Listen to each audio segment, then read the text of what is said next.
Puji Tuhan, selamat pagi, Tuhan baik, amin.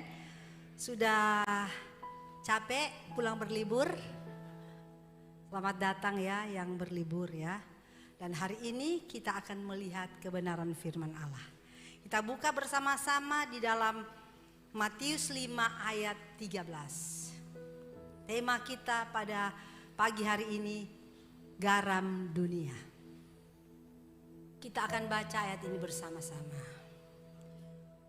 2, 3. Kamu adalah garam dunia.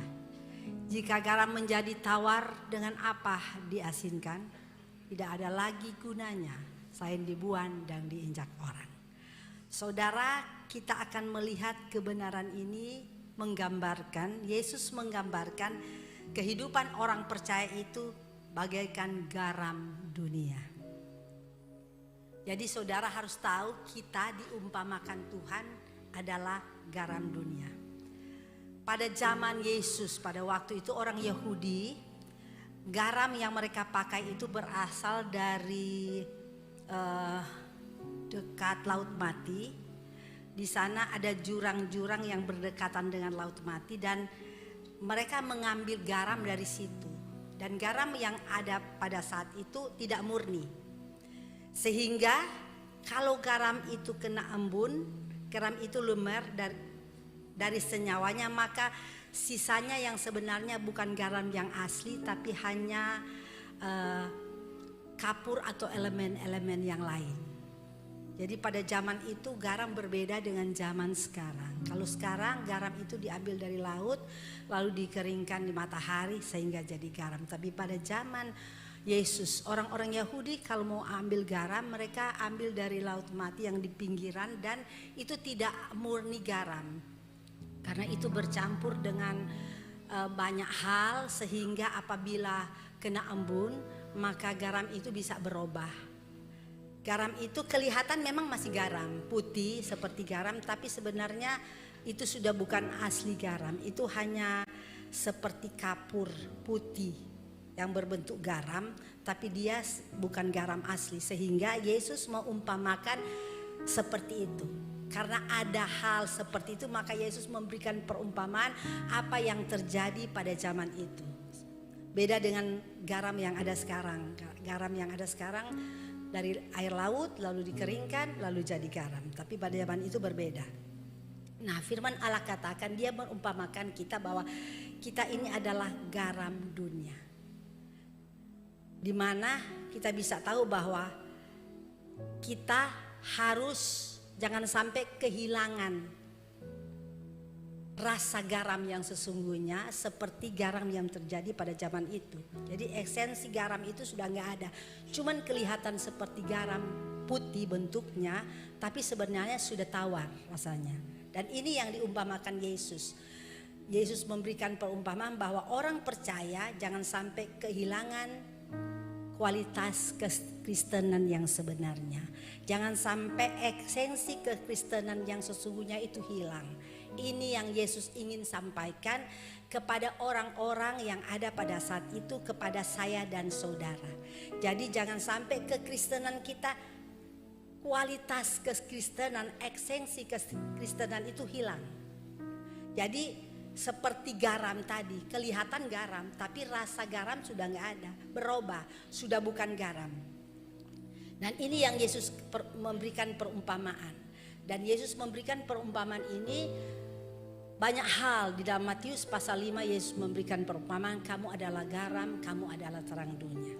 Saudara, karena Yesus ingin supaya kita sebagai orang percaya benar-benar menunjukkan bahwa kita adalah orang percaya, memiliki kehidupan yang berkualitas.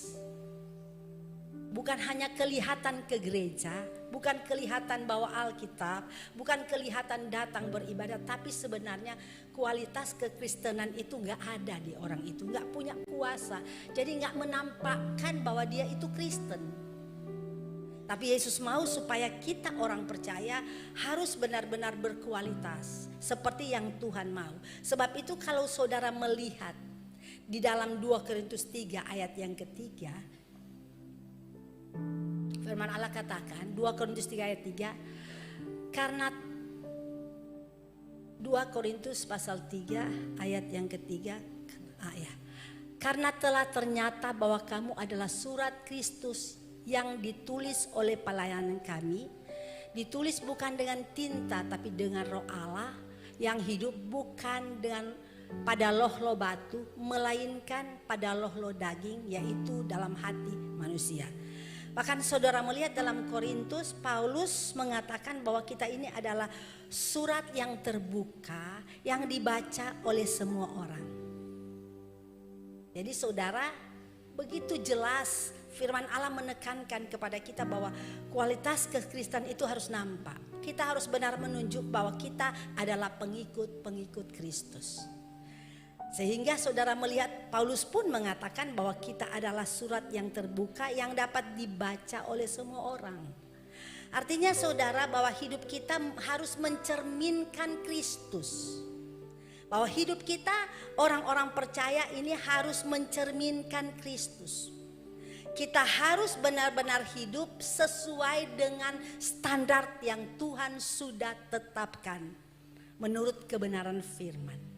Kalau saudara memundur dalam ayat yang kedua, 2 Korintus 3 ayat 2, kamu adalah surat pujian kami yang tertulis dalam hati kami, yang dikenal dan dapat dibaca semua orang. Paulus pun mengatakan ini bahwa kamu adalah surat pujian kami yang tertulis dalam hati kami, yang dikenal, yang dapat dibaca oleh semua orang. Jadi kita ini surat yang terbuka, jadi surat yang dapat dibaca oleh semua orang. Artinya di mana kita berada, orang bisa membaca hidup kita. Apa yang mereka baca dari hidup kita? Yaitu mereka bisa membaca kebenaran yang ada dalam hidup kita. Mereka bisa membaca Kristus yang ada dalam kita. Ini yang Paulus katakan. Sebab itu kamu adalah garam dunia. Ini berkaitan sangat erat. Yesus mengatakan kamu adalah garam dunia, kamu adalah terang dunia. Dan Paulus mengatakan kita ini surat yang terbuka yang dapat dibaca oleh semua orang. Sebab itu saudara, hidup kita bagaikan ada di sebuah akuarium yang semua bisa melihat. Jadi hidup orang percaya, hidup kita sebagai pengikut Tuhan bagaikan berada di dalam akuarium yang semua orang bisa melihat. Nggak ada yang tertutup dari hidup kita. Sebab itu karena kita adalah surat yang terbuka, kita adalah garam dunia, kita adalah terang dunia, kita adalah orang yang harus memancarkan terang. Sebab itu yang Tuhan inginkan, kita nggak boleh hidup sembrono, kita nggak boleh hidup sembarangan, kita nggak boleh jalankan hidup sesuai dengan keinginan kita. Tapi kita harus menjalankan hidup mencerminkan kemuliaan Tuhan. Ini yang saudara dan saya harus tahu. Kita sudah banyak sekali belajar kebenaran firman Allah. Saya sudah tidak tahu berapa banyak kita mendengar firman. Dan saudara, hari ini saudara harus tahu bahwa firman yang kita dengar itu harus benar-benar menjadi gaya hidup kita. Sebab itu pada pagi hari ini saudara harus tahu, Yesus katakan bahwa kita ada garam dunia, kita adalah terang dunia. Kita adalah surat yang terbuka yang dapat dibaca oleh semua orang. Tidak ada satupun yang tertutup dari dalam hidup kita. Kita bagaikan orang yang berada di dalam akuarium. Semua orang bisa membaca keadaan kita. Karena itu firman Allah katakan kita harus tahu bahwa kita nggak boleh hidup sembrono atau menjalankan hidup sesuai dengan kita. Tapi kita harus menjalankan hidup mencerminkan kemuliaan Tuhan. Kita harus menjadi teladan. Sebab itu kita harus menjadi garam, harus menjadi terang. Saudara, Roma pasal 12 ayat 2 berkata, mari kita baca ayat ini. Roma 12 ayat 2. Janganlah kamu menjadi serupa dengan dunia, tetapi berubahlah oleh pembaharuan budimu sehingga kamu dapat membedakan mana kehendak Allah, apa yang baik, yang berkenan dan yang sempurna. Saudara lihat, kebenaran firman itu begitu jelas. Ingin beritahu kepada kita sejelas-jelasnya bagaimana kehidupan orang percaya yang sesungguhnya. Bagaimana kehidupan orang yang sudah menjadi pengikut Tuhan yang sesungguhnya. Inilah keadaan orang yang sudah percaya dan menjadi pengikut Tuhan yang sesungguhnya. Seperti ini. Jangan kamu menjadi serupa dengan dunia, tapi berubahlah oleh pembawaan budimu, sehingga kamu dapat membedakan mana kehendak Allah, apa yang baik, yang berkenan kepada Allah dan yang sempurna. Firman Allah di sini katakan kita nggak boleh jadi seperti dunia. Kenapa? Artinya kita nggak boleh hidup sembrono. Artinya kita harus jadi garam, artinya kita harus jadi terang, artinya kita harus menjadi surat yang terbuka, harus menjadi pujian bagi banyak orang. Itu arti firman Allah. Begitu jelas firman Allah. Jadi tidak ada di antara kita yang mengatakan saya nggak ngerti, saya nggak tahu. Kita harus tahu melalui kebenaran. Sebab itu kita perlu belajar kebenaran supaya kita mengerti kehendak Tuhan. Apa mau Tuhan dengan hidup ini? Apa tujuan Tuhan dengan hidup ini? Saudara, dalam kitab Kejadian firman Allah pada waktu Allah menciptakan langit dan bumi, Allah berkata semua baik. Tapi saudara tahu pada waktu Allah menciptakan saya dan saudara, sungguh amat baik. Tidak ada yang tidak baik pada waktu Allah ciptakan kepada manusia. Tapi yang membuat kita nggak baik karena dosa. Yang membuat kita menjadi tidak baik dosa. Sebenarnya kan dosa nggak ada maka manusia ini baik-baik saja. Tapi dosa membuat kita nggak baik. Karena kita nggak baik itulah maka waktu yang lalu kita kan sudah merayakan tentang kematian, kebangkitan. Dan sebentar lagi kita akan merayakan kenaikan Tuhan. Itu yang membuat kita menjadi baik. Kedatangan Tuhan ke dunia, dia mati buat saya dan saudara. Saya percaya hal ini sudah semua kita tahu. Tapi kenapa hal ini harus diulang-ulang supaya kita benar-benar mengerti. Dan kita harus menjalankan sesuai dengan yang Tuhan inginkan. Jadi firman Allah itu harus diterapkan dalam hidup kita. Harus diterapkan dengan hidup kita. Sebab itu firman Allah katakan kita nggak boleh seperti dunia. Kita nggak boleh serupa dengan dunia. Karena kalau kita serupa dengan dunia maka orang nggak bisa lihat terang atau kemuliaan Tuhan yang ada pada kita. Orang nggak bisa melihat bahwa kita adalah orang-orang yang sudah ditebus. Orang nggak lihat penebusan itu dalam kita. Orang nggak lihat. Padahal kita harus tunjukkan kepada dunia bahwa kita sudah ditebus. Dengan cara apa orang melihat bahwa kita adalah orang-orang tebusan Tuhan? Dengan cara hidup kita. Orang gak datang kepada kita lalu bertanya kepada kita, mana tanda bahwa kamu sudah ditebus? Apakah ada lubang di tanganmu? Apakah kepalamu ada bekas-bekas duri? Yang itu yang Yesus sudah lakukan di atas kayu salib 2000 tahun yang lalu. Itu sudah gak nampak karena itu dia sudah lakukan. Tapi yang ada pada kita adalah perubahan hidup. Jadi orang bisa melihat bahwa kita orang-orang tebusan Tuhan. Bukan karena tangan kita lobang dipaku. Bukan karena kaki kita dipaku. Bukan, tapi karena cara hidup kita berbeda. Karena gaya hidup kita lain. Yaitu gaya orang-orang tebusan Tuhan.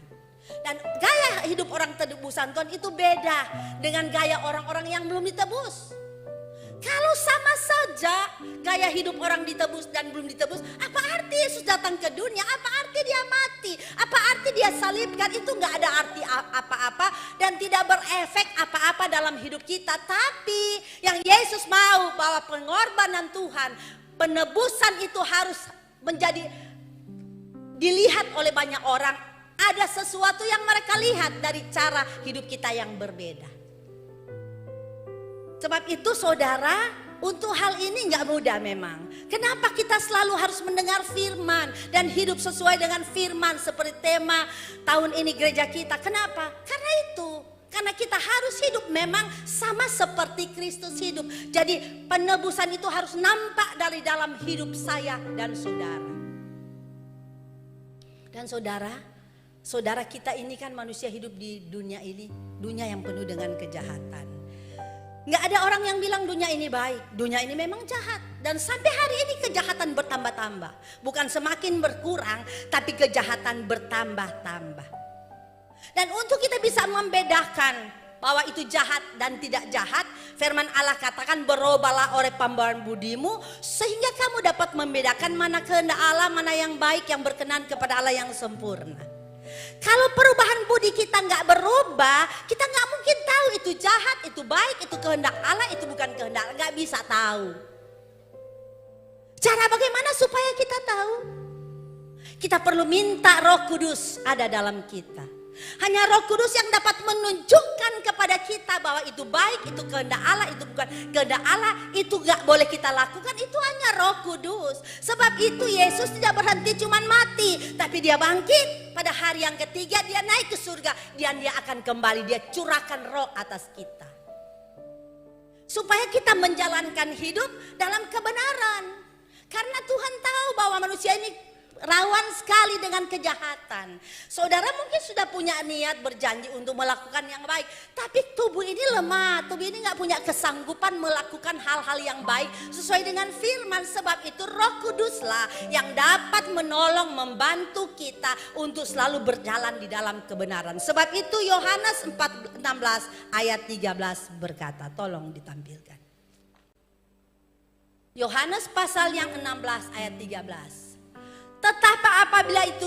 Tetapi apabila ia datang, yaitu Roh kebenaran, ia akan memimpin kamu ke dalam seluruh kebenaran. Sebab ia tidak akan berkata-kata dari dirinya sendiri, tetapi dari segala sesuatu yang didengarnya itulah yang akan dikatakannya. Dan ia akan memberitakan kepadamu hal-hal yang akan datang.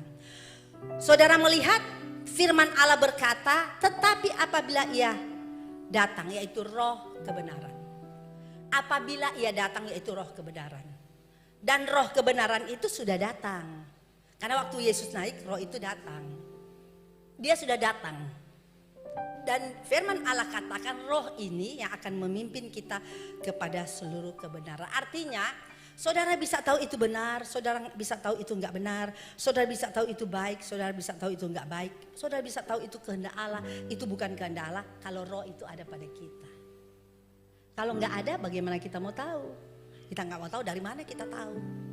Karena kecenderungan manusia melakukan kejahatan. Yang ada di pikiran manusia selalu berbuat jahat, itu keinginan daging. Kita enggak bisa mungkiri, enggak bisa. Paulus pun berkata demikian. Dia sudah punya kerinduan untuk melakukan yang baik, tapi dia enggak bisa lakukan. Yang jahat itu datang. Ini manusia. Sebab itu kita perlu roh kebenaran ini. Karena firman Allah katakan dia akan memimpin kita ke dalam seluruh kebenaran.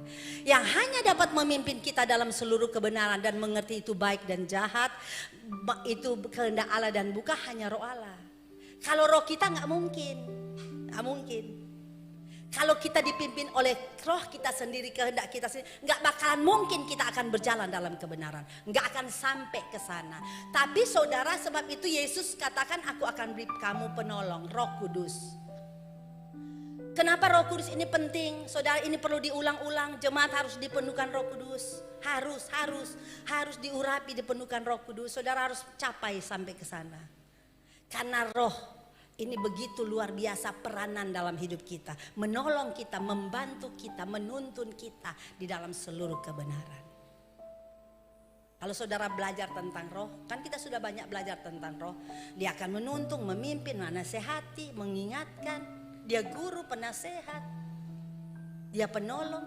Dia punya peranan itu luar biasa, peranan bagi hidup manusia. Ketidakmampuan kita, roh itu yang akan gantikan. Ketidakmampuan kita, roh itu yang akan membuat kita mampu. Ketidaktahuan kita, roh itu yang akan beritahu. Roh. Jadi jangan saudara anggap enteng dengan roh. Sebab itu jemaat yang belum dipenuhkan Roh Kudus, penuhilah saudara dengan roh. Sebab itu firman Allah katakan jangan mabuk anggur, tapi harus penuh dengan roh. Saudara, jangan saudara anggap ini hanya berbicara tentang itu kan apa sih yang dipenuhkan Roh Kudus. Saudara harus dipenuhkan roh, harus. Ini tidak mungkin karena saudara nggak bisa hidup benar sesuai dengan standar atau jadi garam dunia. Ada surat yang terbuka karena ini yang Tuhan mau bagi kita. Kita harus menjadi surat pujian bagi banyak orang, harus menjadi teladan. Itu semua karena peranan roh. Sebab itu jemaat yang belum dipenuhkan Roh Kudus banyak berdoa hari-hari ini. Jangan merasa diri hebat bisa. Gak ada yang bisa di dunia. Gak ada yang hebat di dunia. Tapi kita hebat kalau kita ada roh. Bukan karena hebat kita jago. Karena roh ada dalam kita tuh hebat. Roh Allah yang ada dalam kita tuh dahsyat dan luar biasa. Jadi jemaat ini perlu. Saudara banyak berdoa. Saudara bekerja gak apa-apa, bekerjalah. Tapi jangan semua waktu saudara berikan hanya untuk bekerja cari uang. akhirnya hidup saudara hancur, kehidupan rohani saudara hancur. Yang saudara anggap bahwa saudara rohani karena ada di gereja. Yang saudara anggap cuma 1 minggu 1 kali cukuplah saya ke gereja. Saya seringkali kita hanya beri waktu kepada Tuhan waktu sisa. Kalau saudara juga sibuk, seringkali kita mengutamakan kesibukan daripada Tuhan. Ini kan yang kita lakukan. Kita nggak bisa mungkiri akan hal ini. Tapi kalau Roh Allah itu dia akan mengajar dan memberitahu kepada saudara apa lebih penting yang saudara harus cari. Dunia atau Tuhan? Kehidupan rohani kita atau dunia? Saudara tahu dunia ini nggak ada yang kekal, lenyap semuanya. Tidak ada yang akan kekal dalam dunia ini. Semua kan tahu. Sering hamba-hamba Tuhan begitu banyak berkhotbah tentang itu. Tapi sudahkah saudara merenungkan ini? Dan sudahkah saudara mengerti ini bahwa betul bahwa dunia ini akan berakhir? Cuma yang nggak berakhir adalah hidup di dalam Tuhan. Yang orang yang hidup dekat dengan Tuhan, kehidupan rohaninya yang dia jaga itu tidak akan berakhir. Karena dia akan bawa terus sampai pada kekekalan. Jadi saudara jangan saudara anggap enteng ya. Kalau saudara ada waktu, jangan nanti ada waktulah cari Tuhan. Jangan nanti kalau hari Selasa ada wanita datang Selasa. Tapi saudara harus ambil waktu di rumah saat teduh untuk berdoa, banyak berdoa. Tapi memang seringkali sulit ya kalau mau berdoa ambil waktu di rumah. Tapi orang yang punya disiplin tinggi, dia punya niat untuk dia mendekatkan diri ke Tuhan. Dia harus punya waktu di rumah untuk menyembah Allah. Harus ada waktu doa, harus ada waktu saat teduh, harus ada waktu menyendiri dengan Tuhan. Minta berbicara dengan Tuhan, saudara menyembah dia, saudara mengagungkan dia. Dan saudara saat teduh, saudara izinkan Tuhan berbicara dengan saudara. Ini penting. Dan saudara akan nikmati bagaimana kemuliaan Tuhan. Roh Allah akan bekerja. Tanpa semua itu nggak bisa. Roh Allah itu bukan seperti mau beli kacang goreng. Saudara pergi ke warung, saudara kasih uang 50, saudara dapat kacang goreng. Enggak. Itu harus bayar harga. Harus menyangkal diri. Harus punya kerinduan dalam hati untuk berjumpa dengan Allah. Harus punya kerinduan untuk selalu bersatu teduh dengan Tuhan. Kalau nggak punya kerinduan, nanti kadang ada hari-hari di gereja. Seringkali juga sudah jadwal di gereja mulai Senin, Selasa, Rabu. Itu pun seringkali kita anggap biasa. Kita lebih utamakan pekerjaan kita, cari duit sebanyak-banyaknya. Akhirnya setelah mati juga duitnya di bawah. Betul tak? Ditinggal semua. Yang senang yang orang yang tinggal itu mendapat duit. Kita lupa bahwa ada lebih penting dari uang, ada lebih penting dari pekerjaan. Kalau saudara Tuhan memberikan kita berkat itu, terima kasih kepada Tuhan. Itu bonus yang Tuhan berikan kepada kita. Tapi jangan sampai kita mengejar itu lebih utama dari hal rohani. Sampai waktu buat Tuhan itu nggak ada. Bukan berarti saya katakan saudara jangan bekerja. Saudara bekerja dan berdoa. Di mana saja saudara bisa berhubungan dengan Tuhan. Tidak harus di dalam kamar. Tapi kadang waktu-waktu saudara berteduh di dalam kamar atau di ruang-ruang tertentu atau di mana saja, kita bisa lakukan semua itu. Tapi kalau ada waktu di gereja saudara bisa bersama-sama umat-umat Tuhan menyembah Allah, itu lebih luar biasa. Sebab itu saya mau katakan doa malam kan ada kemis, tapi saya lihat doa malam sepertinya orang tuh kurang respon, kurang nggak anggap penting. Kalau mungkin disuruh pilih, mungkin ada proyek yang 5M, lalu doa, tentu pasti dia pilih proyek itu daripada doa. Pasti. Dan itu kelihatan. Kehidupan orang kelihatan dengan cara hidupnya dia. Dia pikir harta itu yang dia dapatkan itu lebih penting. Padahal itu gak penting sama sekali. Sedangkan Tuhan kan sendiri yang berkata, 1 jiwa itu lebih berharga dari dunia. Saudara cari berkat, saudara gak mungkin dapat 1 dunia. Paling saudara dapat sebagian daripada apa yang di dunia. Bukan 1 dunia saudara dapat, tapi saudara, Tuhan memberikan satu gambaran bahwa 1 jiwa lebih berharga daripada kekayaan 1 dunia. Tapi kita seringkali ditutupi, pikiran kita ditutupi oleh dunia, oleh iblis. Sehingga kita merasa harta itu segalanya dalam hidup saya. Padahal enggak demikian. Harta tidak segalanya dalam hidup saya. Tapi saya mau katakan Yesus segalanya dalam hidup saya. Dan ini enggak mudah bagi orang untuk mengerti. Hanya mereka yang dipimpin oleh Roh, yang mengerti Roh Allah, yang hidup diurapi Roh, yang mengerti tentang hal ini. Orang yang dipimpin Roh dia tahu mana baik mana jahat. Orang yang diurapi Roh dia tahu apa yang prioritas dalam hidupnya, dia mengerti. Dia tahu persis. Sebab itu kita bisa lihat dengan Mana prioritas? Itu hidupnya dia. Kalau dia prioritas dunia, berarti yang ada di hidupnya dunia. Tapi kalau dia prioritaskan Tuhan, berarti yang ada di hidupnya Tuhan. Itu aja. Sebenarnya gampang kita untuk melihat seseorang. Hal ini sebenarnya bukan untuk keuntungan Tuhan. Tuhan gak ada untung sama sekali dalam hal ini. Bukan, Tuhan gak ada untung sama sekali. Tapi untuk keuntungan saya dan saudara. Jangan sampai nanti saudara akhir-akhir nanti hidup kita. Saya selalu katakan, jangan sampai akhir kita menangis. Lalu kita katakan, Tuhan gak ada orang mengatakan ini kepada saya. Saya gak pernah tahu Tuhan. Aduh, padahal tuh pendeta sudah 1 meter lidah keluar tiap hari menyampaikan hal ini. Tapi banyak orang yang gak peka. Kenapa? Karena dia tidak mau hidupnya dipimpin roh. Sebab itu jemaat harus banyak berdoa. Biarlah roh kebenaran ini memimpin kehidupanmu. Kalau roh kudus atau roh kebenaran memimpin hidupmu, maka dia akan membawa kamu ke dalam seluruh kebenaran. Dan roh tidak pernah akan mengajar kita ke jalan yang salah atau ke jalur yang salah. Gak pernah saudara, gak pernah. Tapi ke jalur yang benar.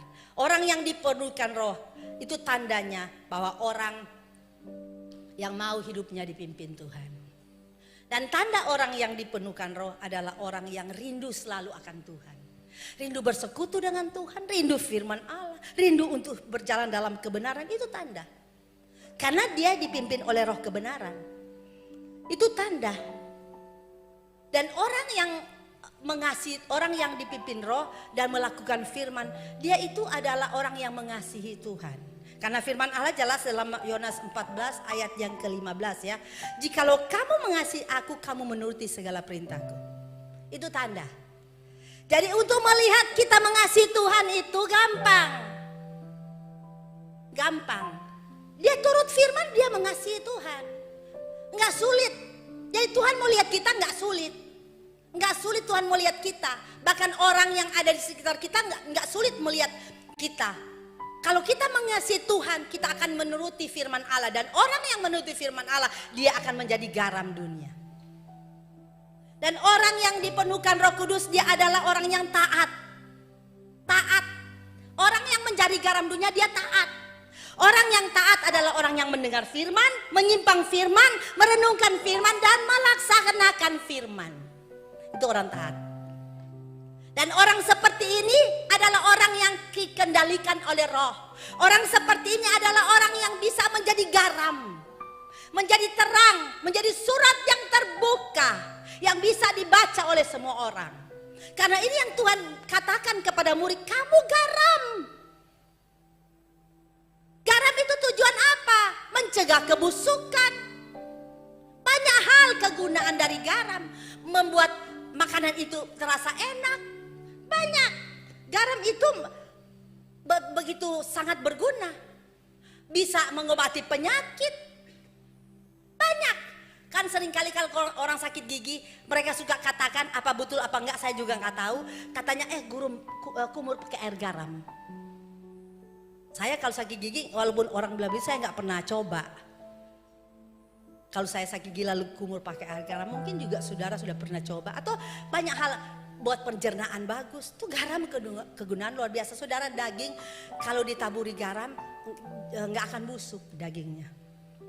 Jadi kegunaan tuh mencegah kebusukan.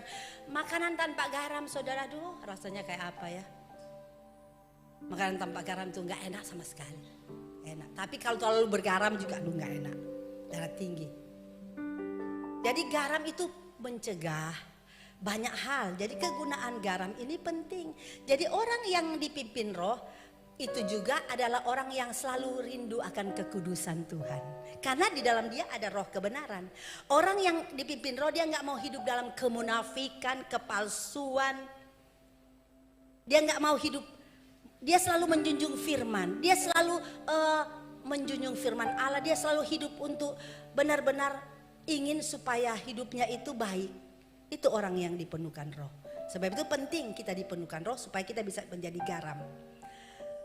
Saudara, firman Allah katakan bahwa orang yang menjadi garam itu harus menunjukkan kasih dan kuasa Allah dalam hidup kita. Dia harus mencerminkan kasih dan kuasa Tuhan. Jadi kasih itu harus nampak, kuasa itu harus nampak dalam hidup kita. Harus, sebab itu kan Paulus katakan aku, hidupku bukan aku tapi Kristus. Jadi Kristus nampak, harus mengendalikan hidup. Paulus kan katakan hidupku bukan aku lagi tapi Kristus yang hidup dalam aku. Jadi gaya hidup kita itu harus berubah. Yang gaya hidup seperti Kristus. Hidup ini cerminan hidup kan. Hidup kita cerminan hidup. Orang bisa melihat apa saja melalui hidup kita. Tapi sayang ya, banyak sekali orang hidup tidak menjadi garam, tidak memancarkan kemuliaan Tuhan, tidak menjadi terang, bahkan menjadi batu sandukan. Yang mereka lakukan bukan hal yang baik, bukan memancarkan kemuliaan Tuhan, tapi yang mereka lakukan adalah hal-hal yang buruk. Kehidupan mereka nggak baik, kehidupan mereka semata-mata jahat. Perbuatan mereka dikuasai oleh hawa nafsu, egois, serakah, tidak mau mengampuni, hidup dalam kepahitan, sombong, gila hormat, hidup dalam kemunafikan. Ini yang terjadi hari-hari ini. Ini yang terjadi.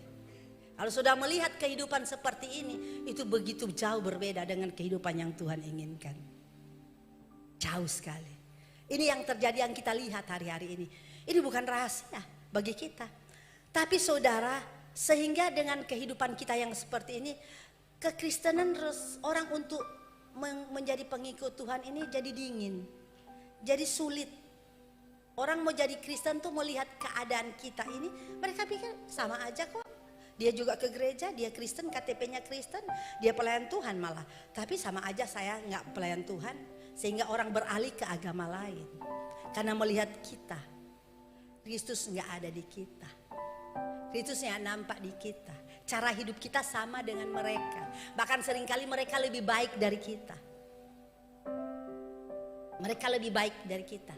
Orang tidak tertarik dengan Kristen. Orang tidak mau menjadi pengikut Tuhan. Bahkan yang sudah jadi pengikut Tuhan beralih jadi pengikut lain. Karena mereka katakan, oh saya di situ orang dia mengajarkan yang baik. Dan mereka melakukan yang baik. Saudara tahu, keselamatan bukan hasil usaha karena kebaikan manusia, tapi semata-mata anugerah. Anugerah Tuhan. Tapi orang yang sudah mengalami anugerah Tuhan, pasti dia hidup baik. Dia harus hidup sesuai dengan anugerah Tuhan. Jadi keselamatan di luar Yesus nggak ada keselamatan. Apapun kebaikan yang saudara lihat, apapun yang saudara, oh itu orang itu baik, maka saya tertarik menjadi pengikut dia karena dia baik. Kalau saudara cuma mau cari menjadi pengikut karena dia baik, dia nggak ada yang baik di dunia. Dia nggak sempurna, cuma yang sempurna Tuhan dan Yesus yang baik. Di luar Yesus tidak ada keselamatan. Kebaikan manusia tidak dapat menyelamatkan dia. Yang menyelamatkan kita bukan karena kita berbuat baik, karena anugerah yang Tuhan berikan kepada kita. Tapi orang yang sudah merasakan anugerah Allah, hidup dalam anugerah Allah, pasti hidup dengan cara yang seperti Yesus hidup baik. Kenapa orang katakan dia orang Kristen gak baik? Dia bukan berarti dia cuman KTP Kristen tapi bukan Kristen. Dia bukan pengikut Tuhan yang sesungguhnya. Kalau dia pengikut Tuhan yang sesungguhnya, cara hidupnya pasti beda. Gak sama dengan orang dunia. Sebab itu kan Roma 12 ayat 2, jangan kamu serupa dengan dunia. Jangan. Kita harus berubah hidup kita. Kita gak boleh sama dengan dunia. Kita harus sama dengan apa? Harus sama dengan Kristus. Dan itu ada dalam firman Allah. 1 Yohanes pasal yang kedua ayat 6. Tolong ditampilkan. 1 Yohanes 2 ayat 6. Barang siapa mengatakan bahwa ia ada di dalam dia, wajib ia hidup sama seperti Kristus hidup. Jadi kalau ada orang berpindah agama, lalu karena melihat orang di sekitar dia nggak hidup seperti yang dia lihat orang-orang baik, saudara jangan salahkan Kristen. Kristen nggak mengajarkan tentang hal itu, karena pengikut Tuhan mengajarkan bahwa kalau barang siapa yang ada dalam Kristus, dia wajib hidup seperti Kristus hidup. Artinya orang yang ada di sekitar dia itu bukan orang Kristen yang sesungguhnya. Esensi Kristen itu nggak ada seperti garam yang sudah menjadi tawar. Kalau garam menjadi tawar itu dibuang lalu diinjak orang. Itu garam yang ada di Yahudi sana. Kelihatannya garam, tapi rasa garam sudah nggak ada, tawar. Dengan apa diasinkan? Nggak bisa. Sebab itu Yesus memberi perumpamaan ini kepada kita. Supaya kita mengerti bahwa jangan sampai hidup kita bukan mencegah kebusukan yang ada dalam dunia ini. Dunia ini penuh dengan kebusukan. Kemunafikan, kejahatan. Dunia ini sarangnya kebusukan, sarangnya kemunafikan, sarangnya kejahatan. Ini dunia. Jangan kita serupa kata firman Allah dengan mereka. Kita harus menjadi garam mencegah kebusukan. Supaya yang busuk yang ada di sekitar kita itu gak menjadi busuk dengan kehadiran kita. Tapi saya melihat hari-hari ini justru banyak orang percaya yang bukan mencegah kebusukan, malah menjadi lebih busuk orang di sekitar mereka. Sehingga orang meninggalkan Tuhan, ikut agama lain, katanya agama itu baik karena dialah pemimpinnya baik. Padahal keselamatan bukan hasil usaha kebaikan manusia, tapi semata-mata anugerah Tuhan.